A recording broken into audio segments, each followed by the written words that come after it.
Continental calendar of NAS on March 4, 1424. The Great Stallion War is still raging throughout the continent of NAS, and the flames of the fight are roaring. The conflict is still going strong. Not only have a significant number of lives been converted to ashes, but the continent itself is now being destroyed by flames. On top of that, there is no entity that is able to put a stop to the army that the Demon King has assembled. The only thing that can be discovered in the place is despair.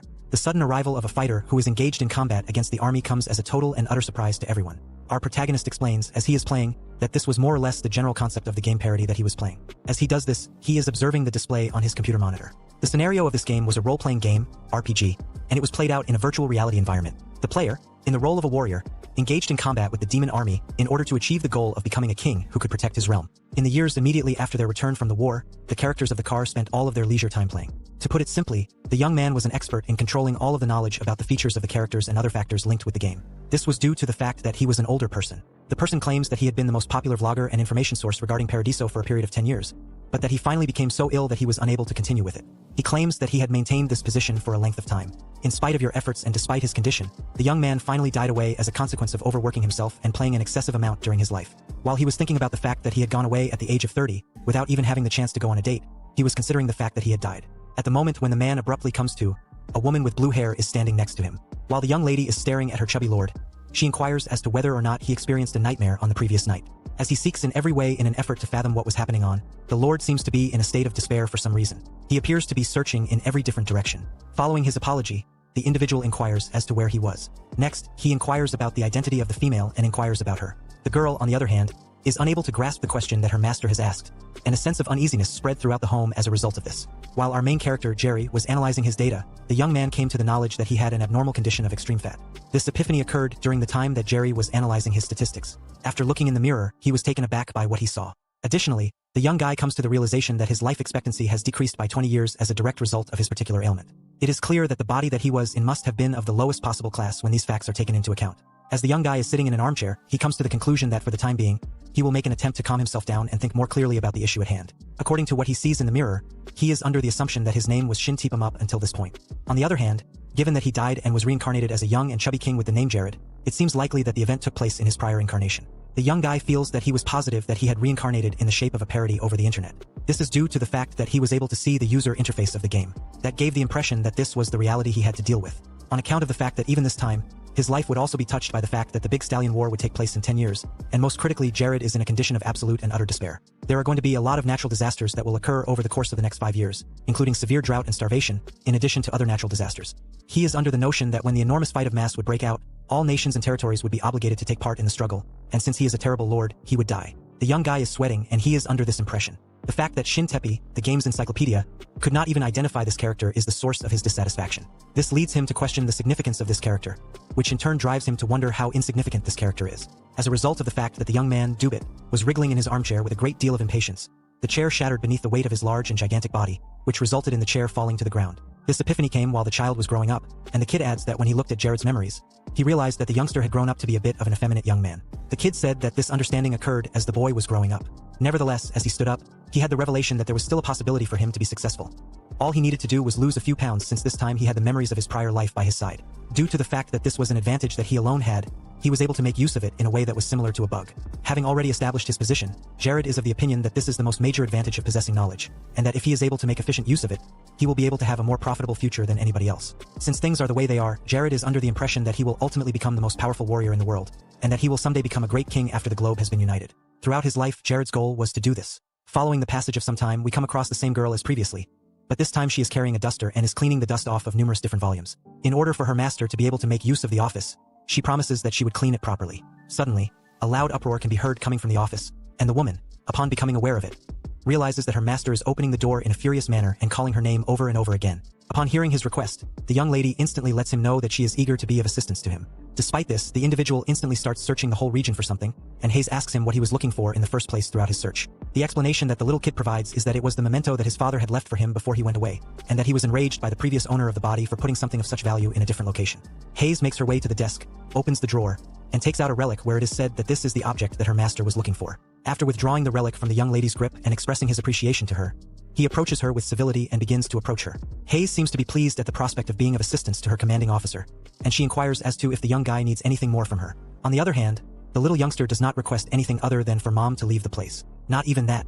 Hayes is suspicious of her master for inexplicable reasons, and she says that she may communicate anything about her master that is completely different from what she has been saying. The maid got rather happy by the fact that he now had an abundance of energy, which was one of the things that was new about him.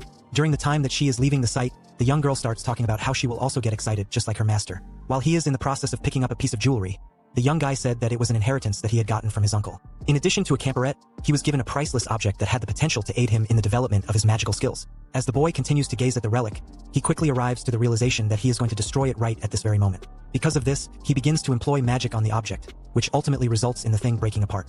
In light of the fact that he is under the assumption that this is the only way for a young guy like him who is dissatisfied to get the fourth magical degree, the necklace begins to float and continues to dissolve.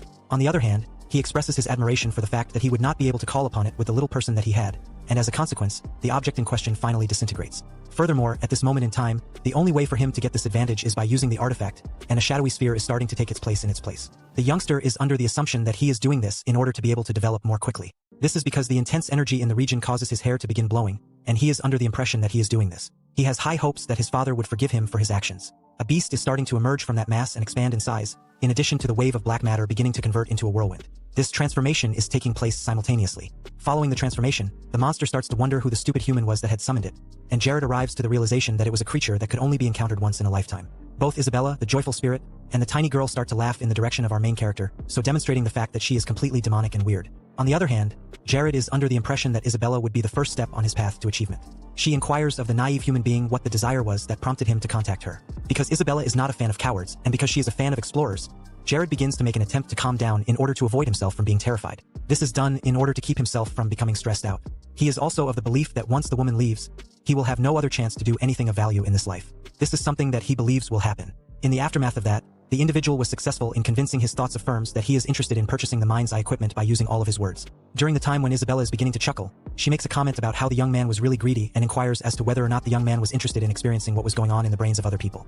During the process of verifying his concerns, Jared starts to contemplate the notion that the mind's eye is a hidden skill that is possessed by just one person over the whole of the paradise of land. He explains that the mind's eye is a skill that can be used to check the statistics of other players in addition to their character, and that the capacity improves as the player rises in level. He also mentions that the mind's eye is a talent that can be used to investigate the character of other players. Throughout the narrative, the main character, Cuseman Isabella, devises a strategy to make use of the skill in order to exert control over her region and search for chances in the decades to come. Isabella is eager to comply with the request, but she wants something in return. Given that everything has a price tag, the devil inquires about the most valuable thing that Jared might do in return for the boy's aid and proposes that the young man should give it some consideration right now. This is because everything has a price tag. In an instant, a contract materializes in front of our protagonist, and Isabella hands it to him. She explains that she would provide the young man the capacity to see in her thoughts, but in return, she would take away the most important object that she had. Continuing on, she makes it clear that if it were money, she would take possession of the whole amount. When it comes to matters of honor, he will be coerced into slavery, and when it comes to matters of family, she will swallow them. While Isabella was telling that this was the curse of the evil spirit that he had heard so much about, the little boy discovered that Isabella had been able to analyze his capacity to determine what his most precious possession was. This discovery occurred while Isabella was saying that this was the curse. The boy smiles out of the blue for no apparent reason, and Isabella immediately falls into a state of fear, asking herself what was going on with her lips when they were pouting. Jared confesses, with a smile on his face, that he was thinking about something that he considers to be of exceptional significance to himself, but that is not substantial enough to have an impact on him. In other words, he was thinking about a treasure that he does not consider to be of any value to him. Additionally, he states that it was difficult for him to keep this idea in his brain, but he was able to make an effort to do so. He says that he was able to do so. There is a possibility that the first kiss that Shin Tepong gave him is the most valued asset that he comes into possession of. A man who was 34 years old and passed away without a partner, Isabella begins to feel that she did not want it to happen after hearing this. He passed away without dating anybody. The devil says, what kind of a crazed person would consider their first kiss to be the most precious thing in their life? In an effort to get away from the situation, it is a force that is pulling her in the other direction, despite the fact that the contract has already been signed. When he extends his hands, the little boy is positive that it is incomprehensible to imagine that he would be kissing an evil spirit for the very first time, and that Isabella would be compelled to comply with his request even if she does not want to. He is also certain that he will be given the opportunity to kiss the evil spirit. The young man prays to God to bless that country and emphasizes that the eternal contract with Isabella began on that day, despite the fact that he is making an attempt to create the appearance that he is hesitant to do so. Due to the odd conduct of their master, who had been imprisoned up until just recently, two maids were having a talk as they strolled through the corridors of Amatian. They were worried about the peculiar behavior of their master. As a result of the fact that he had such a boring daily routine and that the only time he was seen to be happy was when he was eating, he was the sort of man who found life to be incredibly difficult and dull. After then, Hayes may be seen rushing away from the scene. Hayes hurries past them and urges them to get out of the way, but one of the maids questions why the Lord was in the basement. considering that no one ever went down there. Hayes asks them to move out of the way. The girl keeps running despite the fact that she is lugging a stack of documents from one place to another. She is asked by one of the other girls if she needs help, but she says that she is able to handle everything on her own since she is capable of doing so. One of the maids with light hair adds that Hayes is really sensitive and doesn't even mind being mistreated all the time, and both of them feel sorry for the little child. Hayes is a small girl. Hayes finally makes her way into the room, bringing the books and papers, and tells her master that she has brought the paperwork concerning his property and slaves. This occurs after what seems like an eternity has passed. The girl is asked to come to a full stop exactly where she is, and Jared makes this request for no apparent reason. He has arrived at the conclusion that her loyalty is AS via the process of evaluating her data, and more importantly, the young lady has a large quantity of characteristics that are not shared by other people. Through the application of his recently learned expertise, the young man has come to the conclusion that she has extraordinary qualities that would make her an outstanding candidate for the position of a healer. Over the course of more than 10 years, the young girl has been in love with a certain person. However, Jared is worried that he will not be able to fulfill her love because he will be too busy. In addition to this, Jared observes that the young girl has a love for another person that is not reciprocated. In the beginning of our narrative, the main character starts to go over all of the papers and get themselves acquainted with the information on the place. Hayes, who seemed to be unhappy about something, suddenly apologizes to the child, and the youngster is perplexed as to why she would say anything like that. Hayes appeared to be irritated about something. It is expected of her, according to Hayes, that she would carry out her responsibilities punctually whenever her master needs her to do so. In contrast, if he was really looking over the paperwork, then she had made a mistake in her assessment of the situation. When Jared stares at the girl, he begins to recall the memories of the former owner of the body, who used to discipline the girl when she did not execute the job correctly. Jared's thoughts then turn to the memories of the previous owner. A young man blames the former owner of the body because he was rather pompous and gave Hayes the most of his work. When he thinks about this, the young man finds himself cursing the previous owner. Should anything go wrong, he would take it out on her. He would do this. The boy promises himself that he would apologize, and Jared proceeds to approach the girl while calling her name. This occurs despite the fact that Jared was not the one who was guilty for this situation. At the same moment as our protagonist raises his hand, the female character seems to be getting herself ready as if she is knowing that she would be hit right away. During the course of the event, Jared unexpectedly offers the girl a hug and confesses his guilt for the actions he had taken during the experience. The boy expresses his sorrow for all of the mistakes that he made with the girl, stressing the fact that it must have been difficult for her to deal with the situation. In addition to this, he conveys his appreciation to her for not complaining and for being by his side in spite of all that has occurred. In addition, our protagonist states that she will never have to witness his miserable side again since he has had a complete transition with respect to his sentiments from the beginning of the story. While Jared smiles sympathetically at the girl, he inquires as to whether or not she would be prepared to place her confidence in him once again in order to become a good lord. Hayes does not react to Jared's question. The young woman unexpectedly conveys her most sympathies to Jared at that same time, all the while staying in his arms despite her expression of sorrow. In her explanation, Hayes adds that she is sorry because she was so affected that she was unable to stop crying, and she continued to feel ashamed. She also states that she wanted to apologize for her behavior. The young girl, who is in a state of desperation, makes a commitment to the boy that she would be at his side for the rest of their lives. The boy expresses his thanks to the young girl for trusting him and forgiving him. Due to the fact that Shinta is under the impression that he is now Jared, he is required to accept responsibility for all of the infractions that were committed by his prior self. The passage of some time reveals a huge table that is surrounded by a number of chairs that are placed in a circular pattern. Hayes is looking at Jared and indicating that she should not have done what she did, regardless of how much she thought about it. She is expressing that she is saying this while staring at Jared. If the kid continues to drink just plants, the girl warns him that he will pass out if he continues to consume only herbs and vegetables in the same way. She says this in the case that the boy continues to consume only plants. In light of the fact that he is a pig like himself, our main character is of the opinion that he ought to engage in this activity in order to achieve his goal of losing some weight. Within the context of the game parody, the young man asserts that these vegetables have the capacity to deceive him into believing that he is sufficiently full, so influencing his sense of satiety. Despite the fact that this information is accessible, the taste of this vegetarian diet is so terrible that no one would willingly take it, and the food that is offered there seems to have gone rotten. It would seem that the system is delivering information on the benefits that the young kid was obtaining from eating vegetables and other meals that were high in nutrients. As an additional point of interest, Jared asserts that he was able to see the fat in his stomach progressively disappearing during the day. Nevertheless, in spite of all that had happened, it was still very difficult, and he made an effort to try to keep himself from spitting out the food by holding his lips with his own hands. It was his want to vomit up. Hayes encourages the kid to consume the vegan steak that the girl insists she prepared as a preventative step. The girl explains that she cooked the steak. After that, she proceeds to set a delicious steak on the table. In addition, the maid explains that she learned how to cook it since it is helpful to a healthy diet. But, in the past, her master never ate it, thus it was always thrown out. The situation would be different if we were to look at it now. With tears of happiness running down his cheeks, Jared bemoans his former self once again, wondering how a person could have caused such a horrific treatment to an angel like that girl. He blames his old self. As the teenager devoured a steak, he had the impression that he was an angel. He was under the impression that the food was of the finest quality, which was something that was to be expected from a chef of the highest grade. In the course of our narrative, the main character begins to have the conviction that he will start very soon. After that, he continues by stating that after reading the text, he got to the conclusion that the area of Kribia is located in the northern portion of the kingdom. He says this in the following way. In spite of the fact that this is a poor area that is characterized by a cold climate that makes farming difficult, There are bandits, monsters, and vermin that are present everywhere. In addition, the young guy notes that one of the beneficial characteristics of this location is that, because to its poor location, it is easy to rapidly identify outstanding events and missions there. This is stated as one of the positive aspects of this location. Jared eats his food while simultaneously making a statement that the problem was that he was not strong enough to enjoy the benefits at this moment. He says this as he is finishing his dinner. The young boy stands up, leans over the table, and proclaims that for the time being, he has to start his life afresh. He does this in a determined way. Nevertheless, the demon Isabella quickly materializes and demands the boy to return the mind's eye without delay. The child is taken aback by the sudden arrival of this person's look. Isabella is perplexed as to how a human creature with such a humble character could have the guts to fool her, while the piglet is perplexed as to why the devil is still present. In response to the demon's declaration that she would continue to torture the child until she regained her power, the child just accepts the prospect, adding that it will not be easy to complete the task. A flashback from 10 years ago presents a scene in which a person can be seen banging on the door, crying out to his lord, and requesting that he open the door quickly. A man with dark hair and a scar on his eye claims that the death of the previous lord is a tragic event that has led to his passing. On the other hand, the soldier advises the young man that he need to put the past behind him and begin to focus on the future. In addition to this, the guy said that they would battle together throughout this difficult time and that they would continue to knock. Young Jerry, on the other hand, continues to sit on the floor with his hands resting on his knees while sobbing. He is persistently waiting for the door to open.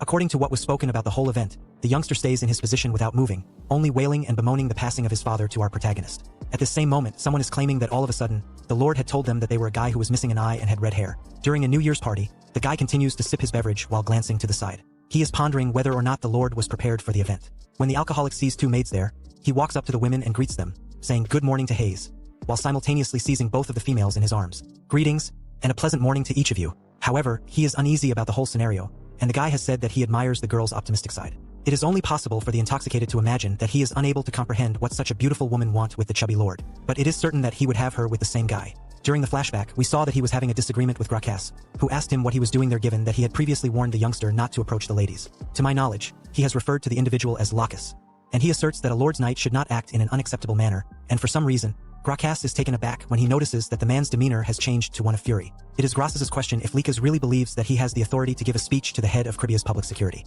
Additionally, he asserts that it seemed as if the guy was still unaware of his position, despite the fact that he had been vanquished by the Lord. When Lake hears that the soldier is walking up to the youngster and confronting the drunk, he becomes highly upset and challenges the drunk to repeat what he just said. All the youngster does is make fun of him by calling him an old guy. On the other hand, an old guy who is unknown to neither of them arrives and orders them to halt since the Lord is going to arrive shortly. As she turns around, Laka names the elderly man Oren, showing respect for him, yet in contrast to him, she. After leaving in a furious manner, Grasses expresses his inability to comprehend the fact that a toothless dog and an elderly man who has retired might nevertheless enter the palace of the Lord. And both of them were a source of shame, causing a guy to depart without his inquiries, wondering how a conceited brat like him could have become a security chief. The two of them, according to Oren, were unable to take any action to change the situation. They go to the location where they would be meeting, where they find a large table with a number of individuals sat around it.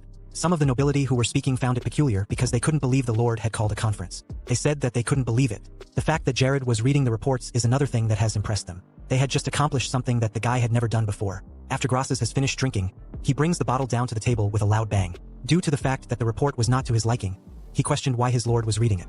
Because the young man brought a rare wine and bedding, Grasses informs his lord that the young man should finish this conference immediately and drink with him because the lad brought it.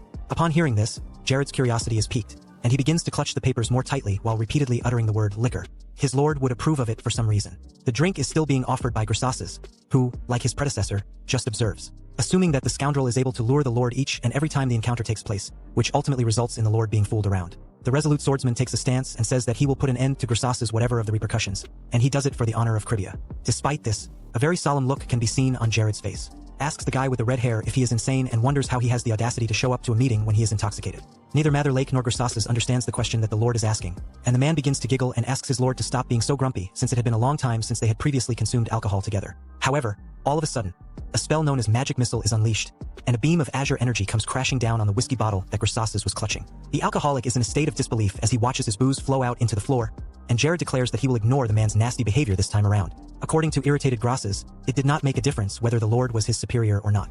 In the event that someone utilized magic against him, he would not forgive them. He throws some papers on the table and says that they will move on to the next issue, but Jared just ignores him and continues on with his conversation. When Jared addresses Grasses by his name, he inquires as to whether or not the head of public security is content with the money. Because of his abuse of power, he has amassed a lot of wealth, and now that he is standing, the alcoholic is absolutely befuddled. Jared continues, declaring that he had caused damage to a great number of people living in the region due to the fact that he was blinded by greed. In addition, the Lord explains that the population of Crimea were unable to have faith in the administration of Crimea due to the many crimes and abuses that were being done against innocent people. Finally, our heroes come to the realization that he has also heard that Grassasis has been kidnapping the Lord's subordinates without authorization, and as a result, Jared casts a spell that is consisting of fire. For all of the other crimes that the alcoholic has done, the Lord declares that he will continue to attack the man, even after Grassasis' face has been entirely consumed by fire. The guy, who is in a state of desperation, makes an attempt to escape the location by sprinting, but very soon, a fireball is shot at his back, striking him solidly. The only way for Grassasis to be defeated and unconscious is to fall to the ground, and Jared admits that he had the intention of killing the guy all along.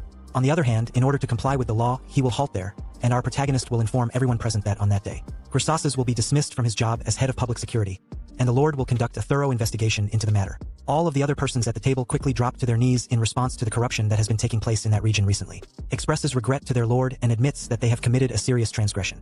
Lacus is just observing the event, but he is under the impression that our protagonist has already triumphed against Grassasis, who is highly powerful in combat. On the other hand, it was vanquished with a single blow while staring toward the Lord. In addition to this, he specifies that this status is identical to that of the former Lord Viscount Barrett, who our protagonist refers to as Lacus. The individual would then be informed that he is the new head of security for Crypia, and the individual would be perplexed. Before he could reply no, however, Jared inquired as to whether or not he would ignore a command from the Lord, and Lacus just responded by declaring that he would comply as soon as possible. The blonde lad also asserts that this is a command from the Lord, and he inquires as to whether or not anybody in the room has any objections to it. The response from everyone is that they do not.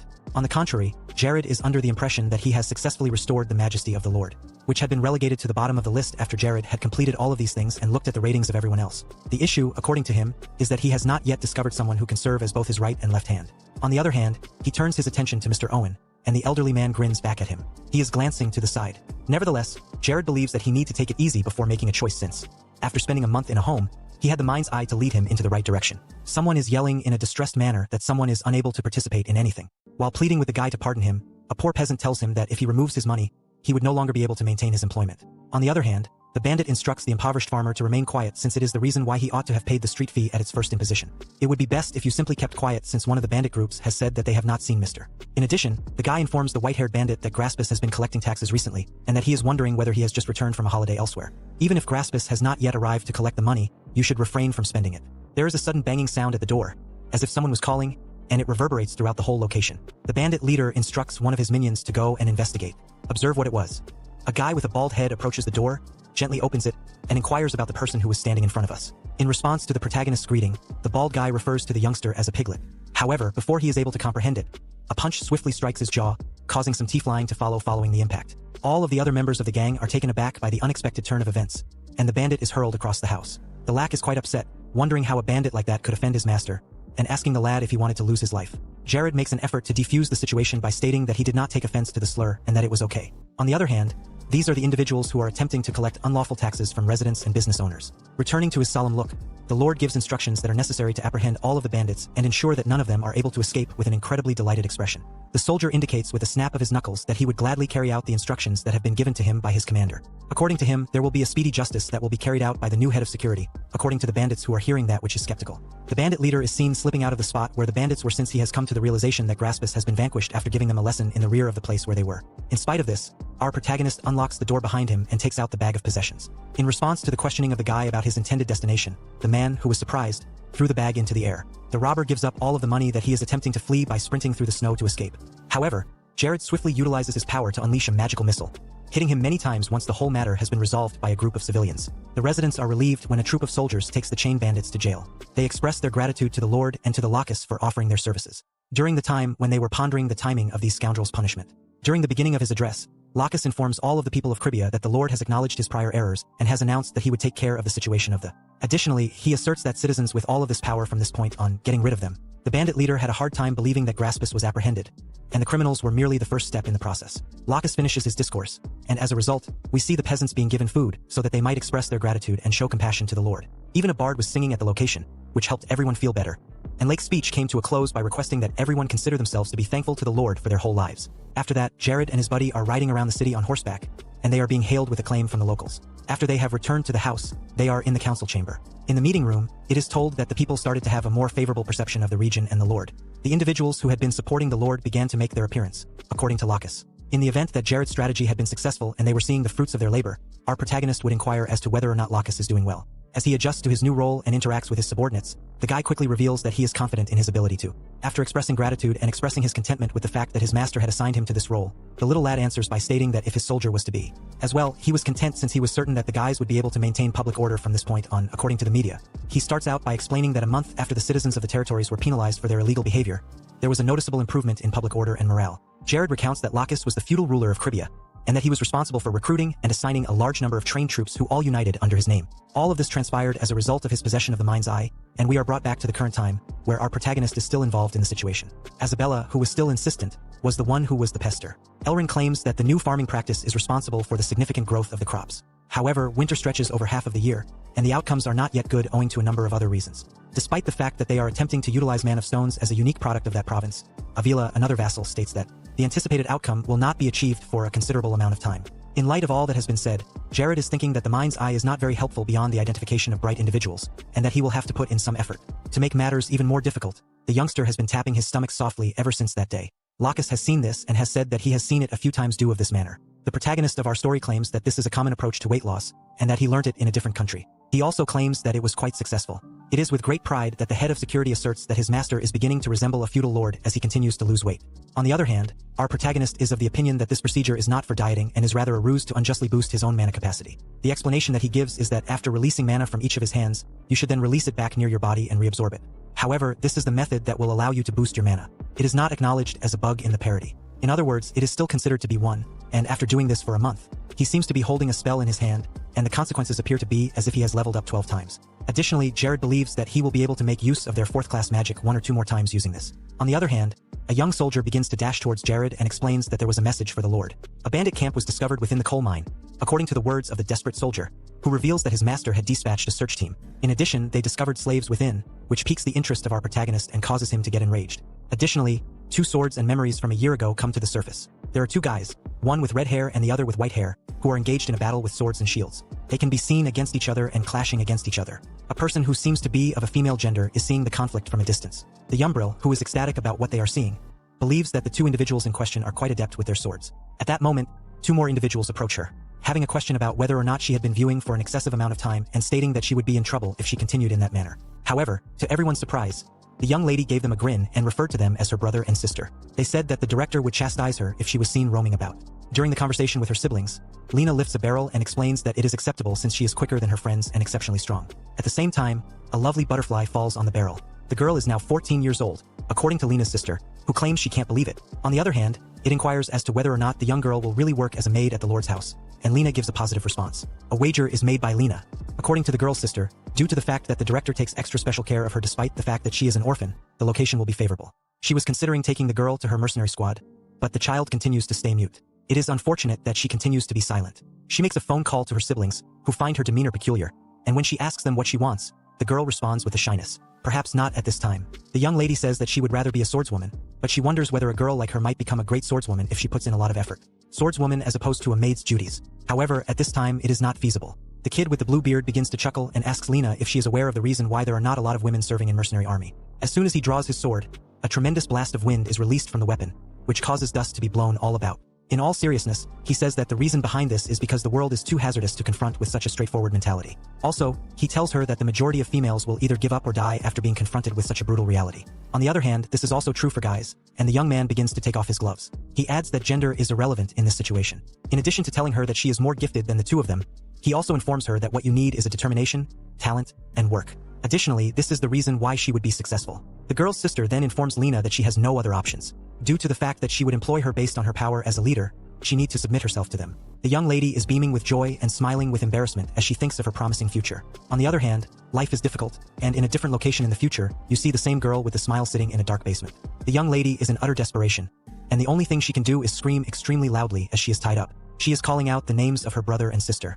Lena's recollections capture the image of the pastor shouting out her name while simultaneously touching the hands of 2 toddlers. According to the Kaiman, the girl was an angel sent by God, which is the reason why he approached her in the first place. The young lady declares that she would be willing to put in a lot of effort for their orphanage while maintaining a positive attitude. In the present, as she is being held as a slave, a bandit with a menacing visage asks her whether she was aware of what was happening. It was the director of who was responsible for selling her. Lena, who is bothered by the situation, retorts that it was impossible since he was ready to hire her as a maid in the house, one that belongs to a noble family. While they are drinking, all of the bandits in the environment begin to giggle, and one of them claims that she wasn't there. Not a maid but a slave, and he referred to the girl as an imbecile. While holding a whip in his hand, one of the robbers declares that it does not make a difference whether the girl is a slave. A child who is an orphan. On the other hand, she was required to be submissive since she was now a slave, and the guy began brutally beating her. Rear of the girl, and she has only become more uncomfortable. She continued to make an effort to conceal the realities, telling herself that the director was not quite as nice as she had claimed. When it comes to, the girl said that it had been a month since she had last seen her. She was back in the cell with the other youngsters,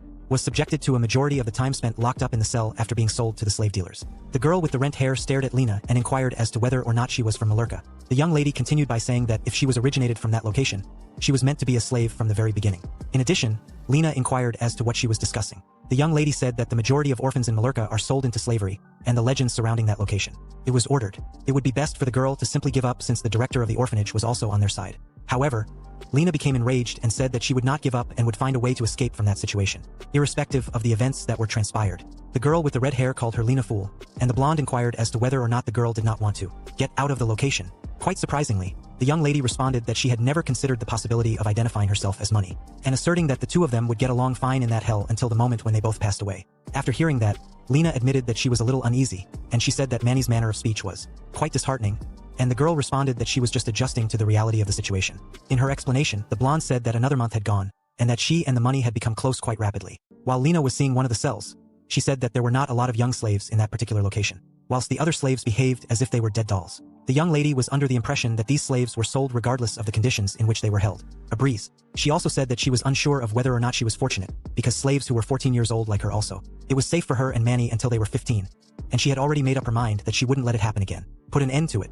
For the last 6 months, Lena had become used to the strenuous physical work that she had been doing. In the same way as Mallorca did, Caribbean turned into a dreadful region. It was revealed by the child that Manny had taught her a great deal about the world, and we witnessed both sides of the story. In close proximity to Manny, who was explaining her about what had occurred with Caribbean, Lena said that whenever she inquired about Manny's knowledge of all of this, the girl would always respond by saying that, due to the fact that she had excellent hearing, she had really heard it from one of the bandits. During the time that he was stirring a pot of stew, Manny also said that there were not a lot of mercenaries in Caribbean. The girl expressed gratitude to her for providing the information, stating that Lena's siblings would not be there. The girl proceeded with a determined expression on her face, believing that she would be able to break free of her bonds. I would not give up no matter what the circumstances were. Due to the fact that Manny was aware that the meal was intended for the robbers, he spit in it and then informed Lena that she was by far the most obstinate slave she had ever encountered. Due to the fact that she was feeling ashamed for some reason, the young girl averted her sight and said that she even enjoyed the fact that she is. Snow covered the entrance to the mining location where Manny and Lena were located, indicating that winter had come. As she saw her buddy, who was laying down in a state of serious illness, the young lady said that a year had already occurred, and at this point, both of them were 15 years old. The girl with the fiery hair was unable to do anything except cough and sweat due to the high temperature she was experiencing. During the time that she was going through, Lena yelled her name. The blonde believed that her companion was on fire, and that it would be an issue if she did not stop her friend from doing so, because she needed to take action in order to get healthier. While he was drinking, one of the bandits was standing with his feet propped up on the table and claiming that the haughty. Since the beginning, Grass has claimed that the bandits simply needed to trust him, but he was eventually arrested by a idlet at P. As a consequence of this, the robber was unable to sell the captives and was forced to conceal himself in that accursed a cave that is underground. Lena began shouting his name all of a sudden, claiming that her companion was suffering from a fever and inquiring about the condition. A guy who would allow her to consume a bowl of hot soup. The young lady bowed down and said that she would no longer put up any resistance and would comply with the bandits' demands, for the sole purpose of receiving a bowl of soup. This was something that the guy thought to be quite intriguing, and as a result, after a few length of time, Manny was seen gazing intently at a cup of soup.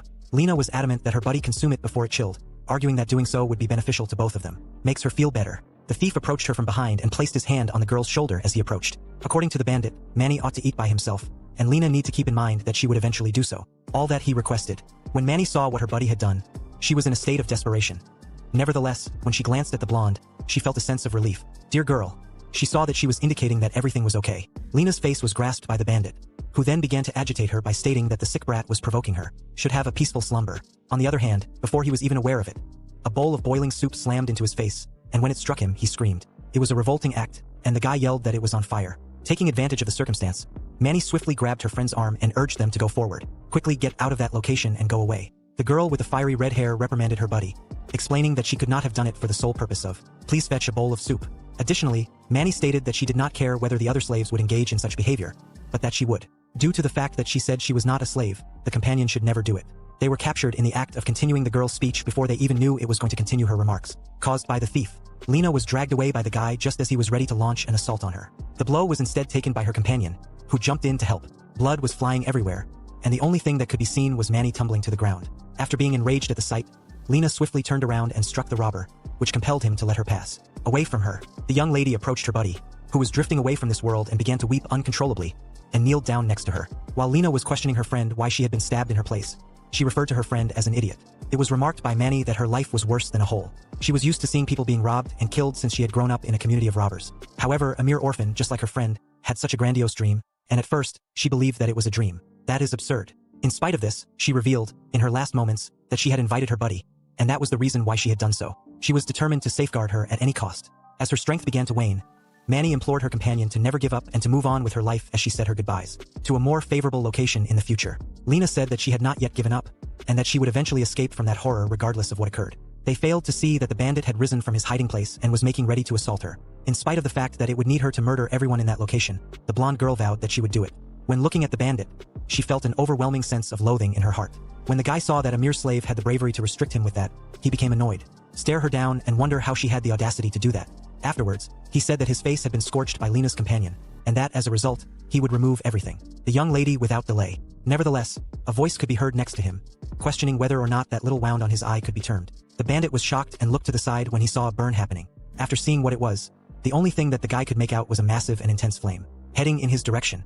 The main character of our story looked at that type of person and said that now, which caused him to become quite annoyed. That seemed to be a burnt area. Lacus was telling Jera that he couldn't believe the bandits, when they were taking place in the middle of the snow, really utilized the underground mine in Alamy as a hiding place, and I'm curious about how the Lord knew about it. Since Graskus, who had been taking care of him, had disappeared, the child said that the bandits must be in the area. The individuals were attempting to persuade themselves that the inept Lord would not punish them for their idiotic axe decision. When it came to hiding, there was no better location than an underground mine, and Lake was the one who was putting it all together. It was written on his helmet that his Lord has a very strong intuitive ability. Jera, on the other hand, said that the guy had an inflated opinion of him, and when the Lord looked back, he told all of the army personnel should pay attention to his orders. In the beginning of his speech, the little boy said that they were present, together with the notorious bandits who had stolen their very own people in order to sell them slaves. And for this reason, they would rescue all of the victims who had been abducted and reveal the bandits who was responsible. This was the purest kind of justice, punishing them for all of their regret. As he looked into the eyes of each and every soldier, he requested that they eliminate those criminals without hesitation, putting a mark on them. As a result, the young man brandished his sword and issued an order to all of his warriors to engage in combat for the. Because of the magnificence of Cribia, the soldiers made a beeline toward the location. In the inside of the coal mine, an assault was launched on the robbers, who had caused a panic by shouting out for help. In order for everyone to congregate there, someone of them said that they needed to immediately alert their boss Shed, but he was promptly able to take action. Hit by his sword at the back of his throat, Lacus said with a sneering expression that there would be no robber who would be able to flee from that location because he would triumph over all of his adversaries. Following that, the head of security battled 3 robbers with a great deal of ease and all of his considerable expertise. Having them knocked out, various bandits and warriors engaged in combat with one another, causing a battle to spread over the area. As they proceeded further into the mine, our characters served as the leaders of a group that was escorted by Lacus. That it could have been typical for a mine, but there were a lot of other directions to go. According to Jared, the capabilities of an adversary are comparable to those of a commoner who is armed, and he issued an order. He ordered all of his warriors to disperse and search each and every tunnel. This occurred a little earlier, and now we are going back to the precise point when the bandit attacked. The flames of our enraged protagonist had engulfed Lena, causing her to be extinguished. A notion occurred to the young man as he approached Lena, despite the fact that he had often seen slave merchants. Inside the context of the game, it was revolting to see them in real today. The Lord stepped down next to the little girl and inquired about her well-being, as well as the events that had transpired. Although the girl claimed to be, her buddy had died away while attempting to rescue her, and Lena became the new leader. Even more depressing, which only served to increase Jared's rage. When he looked at Manny's corpse, he believed that it was too late, and even if he used his most powerful weapon, it would not be enough. He was unable to rescue the girl despite his recovery magic. The chubby lad consoled Lena with a hug and expressed his regret that he had arrived too late to rescue both of them. When Jared glanced at Lena, he couldn't help but notice that she had a very slim physique and hands that were rough-like. The presence of tree bark was a clear indication that she had endured a considerable deal of hard effort. Chet, the leader of the bandit gang, came at the scene and wanted to know what the heck was going on. In regard to jabbing Jared, once Chet saw the Lord, he came to the realization that he was not a significant person. He was simply the piggy lord, shown symptoms of being under the influence of alcohol. The bandit informed his lord that he ought to have continued to gain weight at his house, and he also included the following, who was curious about the boy's activities at his place of employment. In a fit of rage, Jared said that it seemed as if the bandit's life was a complete disaster since Chet was making fun of his. Indeed, Lord, and as a result, he would personally take his life. Chet became enraged and said that he would not allow himself to be killed by a piggy like him.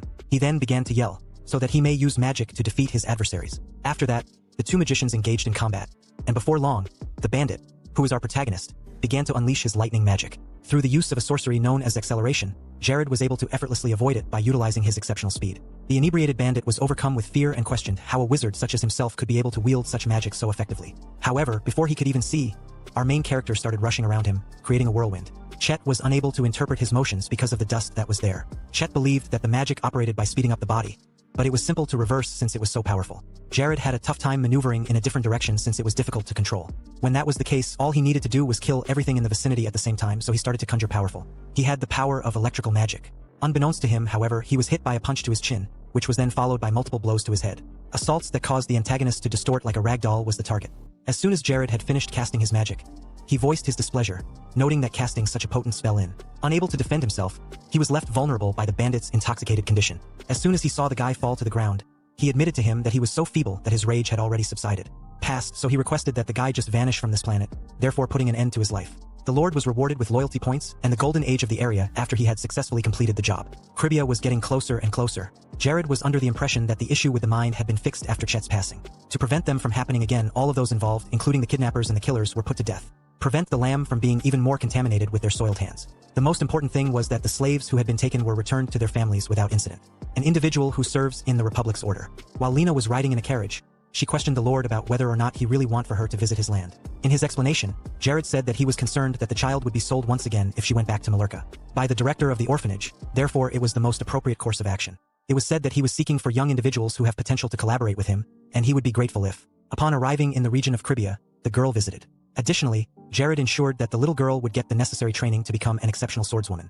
And Lena's joy grew to the point where she thanked her Lord so much. She expressed her enthusiasm by raising her hands and said that she would most certainly become a swordswoman where she was able to live up to Jared's expectations, and the young man grinned and said it was a wonderful thing. The child remained quiet for a period of time, presumably because he was contemplating something and confirming his thoughts. It was in his thoughts that he was surprised to see Lena Giswell Ellis standing right there. During the Great War of Stalin, Lena was meant to serve as the leader of the army that belonged to the Demon King. Despite the fact that gamers were attacking her, the girl never smiled and instead stood strong, living true to her reputation, to the honor of being the most powerful tank. Additionally, Lena, the living fortress, was in charge of the last line of defense in the army of the Demon King. In spite of the amount of effort that was put forward, it was impossible to pray through any castle that she fortified. He was of the opinion that the wisest course of action would be to heal the girl since it would prevent Lena from, in order to avoid falling into the clutches of the Demon King and becoming a member of the other side. He assured the little girl that he would get her ready for the impending Great War and that he would do so personally. Give her the opportunity to become a rising star in his domain, not in the Demon King's. On the other hand, the most challenging issue was his neighbor Malurka, since the Lord permitted it, as well as other criminal activities, such as the unlawful trafficking of slaves, so that his domain may be damaged by those activities. Ellis was dressed in Malurka as someone in a mansion inquired about the whereabouts of the hell that I needed to go. Money that was spent. According to a bald guy who spoke in an authoritative manner, he had been hearing a lot of tales that praised Kribia recently, and the buzzing of that insect was starting to irritate him and his wife. While Frua was in the Lord of Malurka, a guy who was sitting next to him and smoking a cigar inquired about his thoughts. Because Grasks was a buddy of his at the time, a guy with black and white hair, Frua smiled and declared with complete assurance that he would go with the plan. He would personally clean up that location and get vengeance on his pal by using his own hands. A moonlight lighted a number of homes in the region of Kribia on a night when the sky was filled with stars. Without being aware of what was going on above them, the territorial guards were patrolling the city. There was a person who seemed to be up to something evil, as they were leaping from home to house. The individual wearing a hood came to a halt in front of a certain residence while carrying a bag that had something inside of it. In a short amount of time, he hurled the bag containing an unidentified item down a tight passageway. And then he just observed. The guy had light hair and a mask covering his lips as he watched the bag drop at the proper location. He was only observing the situation. When we woke up the next morning, our protagonist was observed sprinting for some reason while he was incredibly hot and exhausted. A determined look was also passing across Lena's face as she stood next to him, and she had a strong expression. According to their trainer, it was the last lap, and although Lena seemed to be running without any difficulty, Jared appeared to be considerably more weary. When Jared, who was on the verge of passing out, inquired as to whether or not Lena loved jogging every morning in such a manner, the young lady said that she did since the mine was usually chilly. The Lord extended his hand to her and informed her that they would continue with their endurance training and that he would soon choose a teacher for the young lady who expressed gratitude to him. When the Lord returned to his home, he was in the middle of eating his herb dinner when he was unexpectedly informed that a letter had come from Oren with a villa. Hayes was the one who provided the letter to the recipient, and he said that it had arrived that morning. While Jared was reading and evaluating the material, he said that everything seemed to be going well. Lena, upon hearing this, expressed her want to know what was written. Following that, the little kid went on to explain that, in a nutshell, it seemed that Oren had been successful in cultivating a plant known as Latrilla, which enabled them to generate some of their own food. While this was going on, a villa was luring monster hunters to their domain, and he had already begun selling the man of stones that he had gotten from them. According to Lena, her acquaintance had previously said that Kribio was in the process of deteriorating.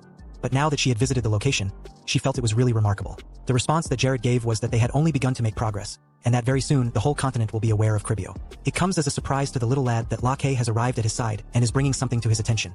As the chubby youngster inquired about the issue, the soldier told him that there was an urgent report that needed to be addressed immediately. They proceeded to a different site, and Jared inquired as to whether or not it had been discovered that morning.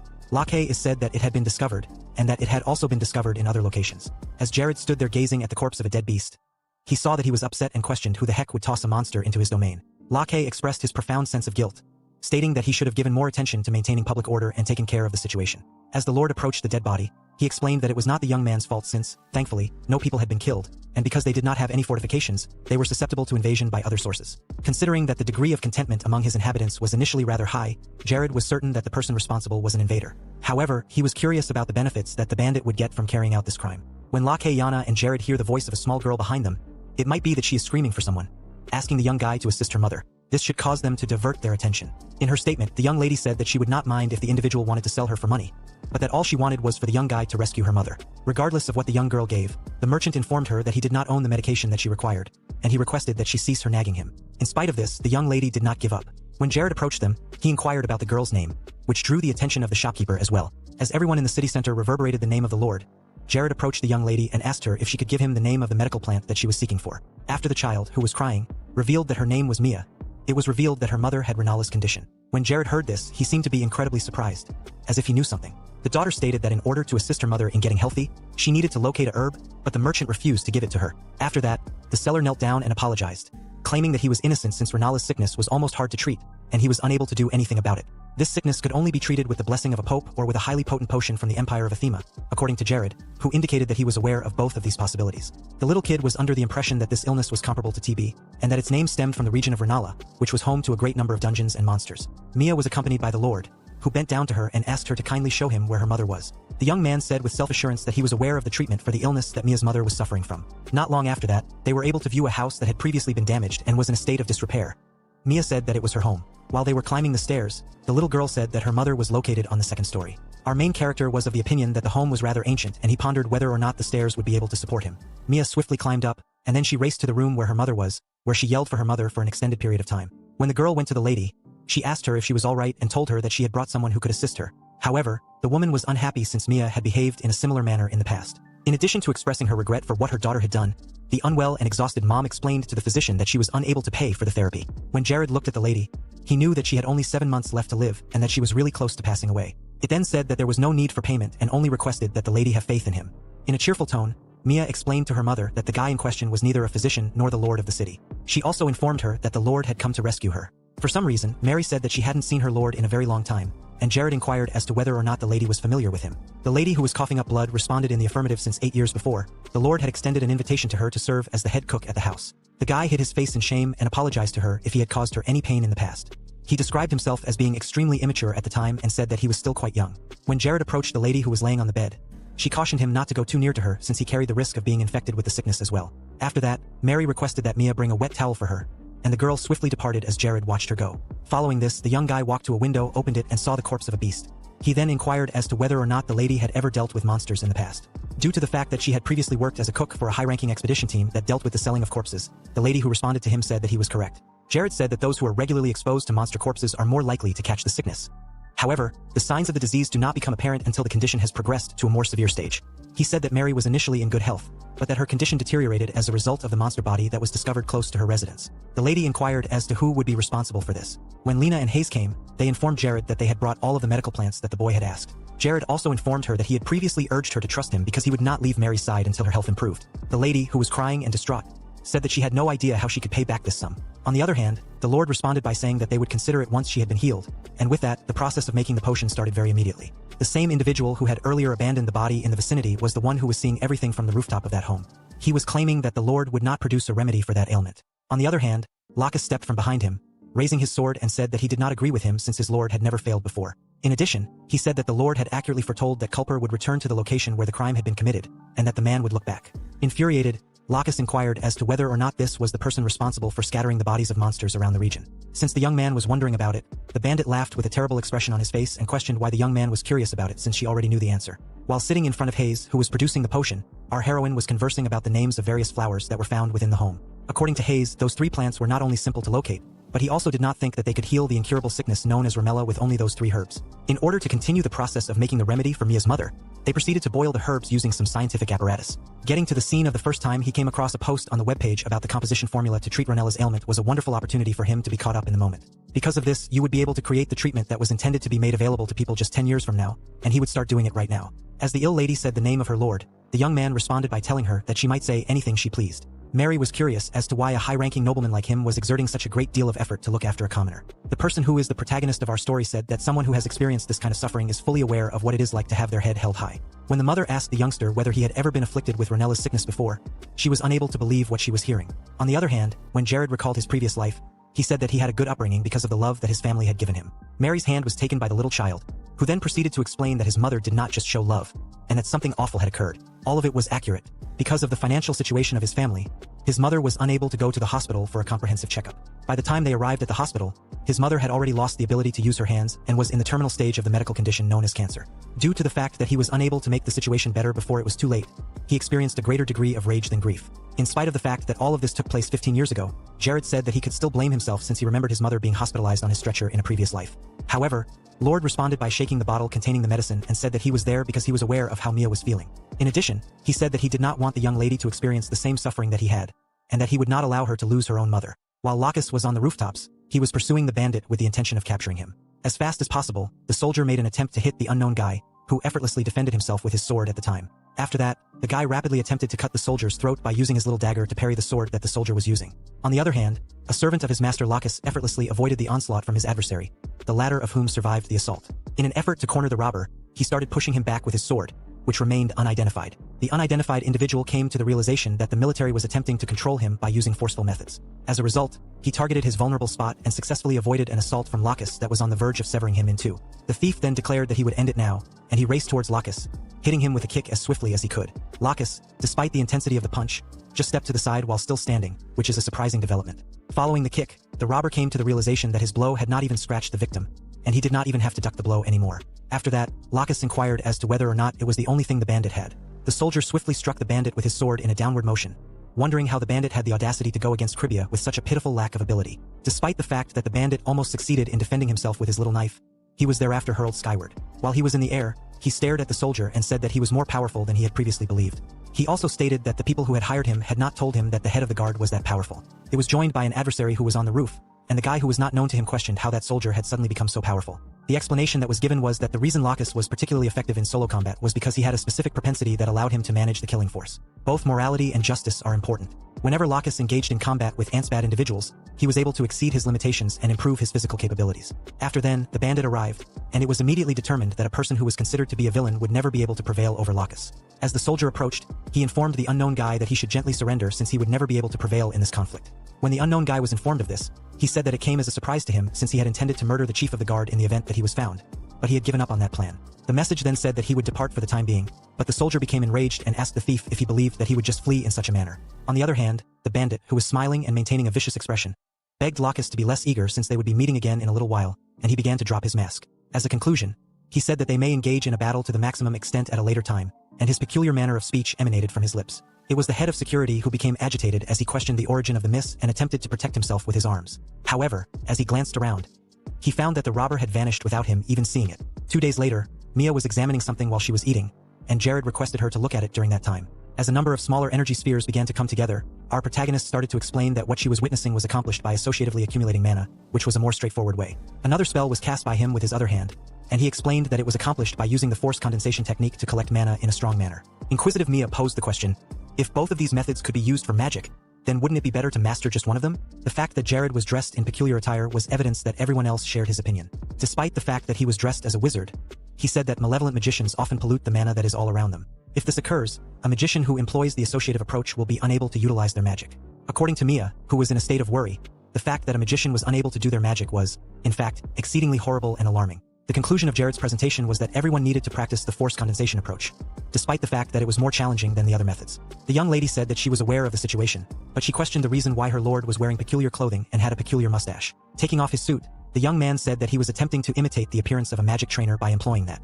It was possible to hear Mary's voice coming from behind a door, apologizing and stating that it was time for breakfast, which prompted Mia to flee. The lady inquired as to whether or not she was causing her lord any inconvenience, and he said that she was not, since he was also interested in seeing the food that she had prepared. Having been healed of the sickness, the lady now dressed in a cook's uniform and referring to herself as her chef Mary. She hoped that the lord would like the dinner that she had prepared. The lady responded that she was better because of him, in response to the man's question about whether or not she was already well enough to work. Nevertheless, Isabella continued to keep a wicked expression on her face as she continued to observe our protagonists, and she continued to maintain that, as was to be anticipated, he was really unique.